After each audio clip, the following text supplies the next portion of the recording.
Today, we give you the answer to a century-old question.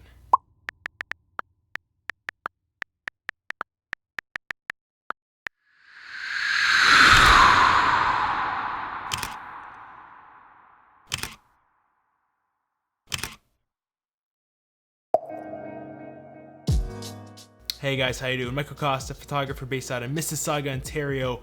The point of this channel is for us to learn and grow together as aspiring photographers. Now this video is brought to you by the stunning Harding Waterfront estate, but we'll talk about that in just a little bit. What we need to talk about right now is what are your rates? What are your rates? Okay, it's the question we get all the time, models, clients, internal thoughts. Now there are a few reasons to why it's very important to have rates, and not only to have rates, but to know the breakdown of how that rate is summed up. How does that rate come to be? And the reason for that is, for one, when you have a system for quoting your clients, it makes it a whole lot easier and quicker, and you're not doubting yourself, and it's just a way smoother, linear little process to quote your clients.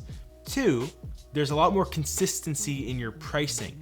I remember early on, I didn't have a quotes package, and I had a client that I quoted twice, and the second time I quoted them for a second gig, they were like, can you give me a breakdown of how you did this, because this is a lot higher than what you gave me before. So that feeds into the third point, which is being able to break it down for your clients. They're not always going to ask you for a breakdown of your rate, but if they do, you'll be able to do that very easily. Now, if you want to do it this way, I have included a download link down in the description below. So you can go down there, you can download it and use it either in Google Sheets or in Microsoft Excel. So if you want to use it, you can. If you think it's absolutely terrible, don't say that because it'll hurt my feelings. Let's get started. So for me personally, I like to break it down into different tiers and packages. Every application is different and every company has a different marketing budget aside. Some don't even have marketing budgets. For this reason, I've created a multi-tier pricing system. Let's show you what I have going on screen here. So as you can see here, I have tier 1, tier 2, tier 3. I even have a video rate. Now I've erased all my information here, even on Fiverr, just because, you know, I don't like showing numbers online. Obviously my Fiverr numbers are available. The whole idea behind that and why I kept it on here is, you know, keep all of your rates in one spot so you know them. Let's explain tier 1, tier 2, tier 3 for you here. Coca-Cola's got $3,000 for a little campaign, let's say, but Janine's donut store down the street only has $300. So that's why I have a tier-based system. Tier 1 is for larger scale clients that I know have the budget. Tier 3 is someone that I recognize early on, maybe as a small business, they don't have a large budget aside, maybe they don't have a budget aside, they've been inquiring about this kind of thing, maybe they saw some lifestyle photography in the past and they are interested in perhaps doing it. I'm gonna use tier 3, which is gonna have a much smaller rate. Tier 2 is maybe a startup who has done very well for themselves. They gained a lot of money up front. They wanna do some more campaigns. They have a little bit more money. It could also be looked at as tier 1, who says I'm too expensive, or tier 3, where I think I can actually squeeze a bit more money out. So that's kind of my tier-based system. Obviously, there could be collaborations, partnerships. That's not captured here. I think they should be viewed as a case-to-case basis. So you kind of just go from there, but that's not captured here. Now, the second point I want to get to here is the breakdown of the rate. Now, again, this is very important because knowing these, developing these numbers, knowing these numbers is going to help you quickly Lego block your way up to a rate. And if your client asks for a rate breakdown, you can do it. So as you can see, it's nothing too crazy. It's a pretty simple document, but I'm gonna break it down for you. So conception, what is conception? Conception is, for example, someone has created a product. Maybe it's a Kickstarter and their product is not yet complete. They don't have a physical item there yet, but they still wanna market, they still wanna run campaigns, they wanna keep that hype going. So they have prototypes, and this actually happens a lot more frequently than you might think, especially when you're doing lifestyle photos or product photos. What's happening here is they're giving me a prototype model that is as close to what they're looking for as possible. Now, again, this is gonna be an example of my application. This could be applied maybe in different types of photography, but in this case, it's kind of just like a, the product doesn't look how it's supposed to look. And so they'll send me drawings, texture images, and sketches of what it's supposed to look like, and I will go from there. And this is typically a higher rate. This is a bit more expensive. This is going into Photoshop and really manipulating an image. And so I have a separate rate for that. I also have an edit cost. Now, edit cost I have broken down 2 different ways. So for the first example, we'll use events. For events, it's not usual to receive an expected number of images. So you'll get a period of time that you need to be there and some key photos that they want, but there's no set deliverable of images for the most part, at least.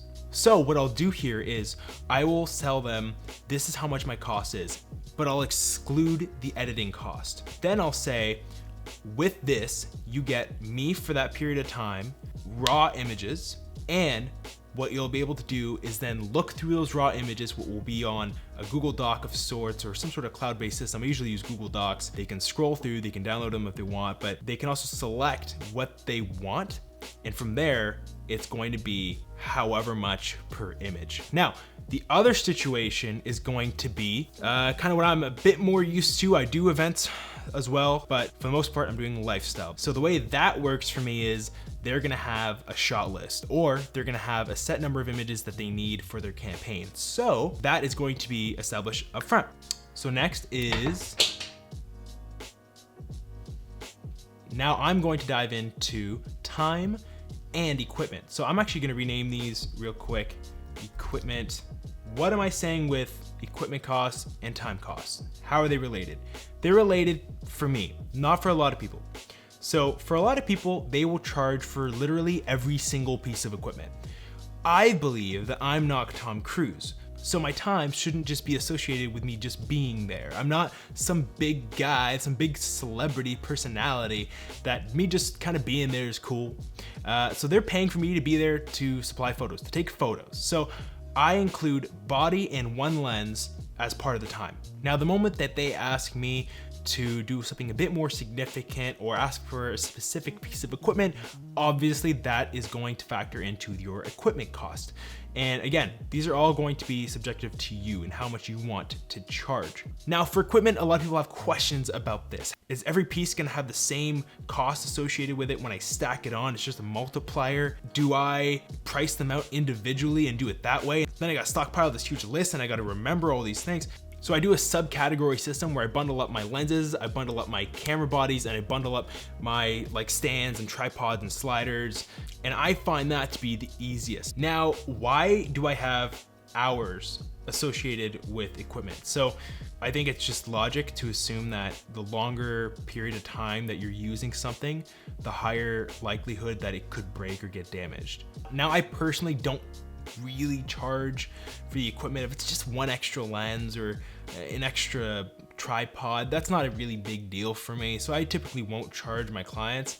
It's more so when it's a really big production, I need to bring in a lot more stuff, but maybe that's just a fault on my own side. That's kind of how I do things. Now, the last part here is transportation. So the first part of how I accumulate this cost is easy. Literal distance. So from where I'm going to leave and where the event is or where the shoot is going to be, what is the distance in kilometers? And so once I have that number, I times that by my rate. Now that rate that I'm talking about covers more than just gas. Look, if you drive a vehicle like myself, that's arguably the most important piece of equipment that you can't really fit in your camera bag. I've tried, it doesn't fit, trust me. Imagine that what's in my camera bag video. That'd be insane. Just pull out a Forward Edge 2014.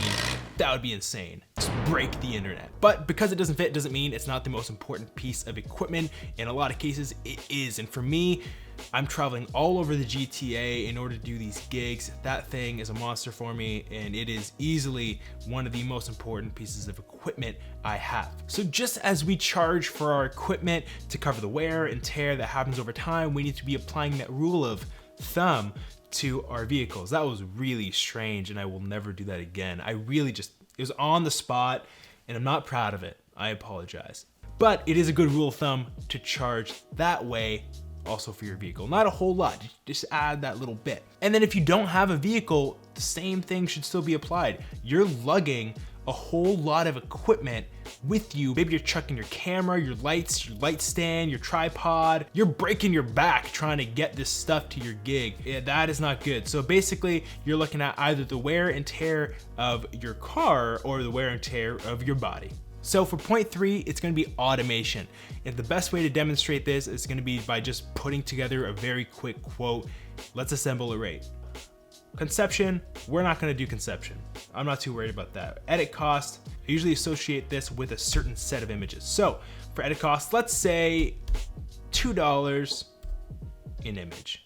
We're gonna do time, it's by the hour. So let's go ahead and do 2 hours.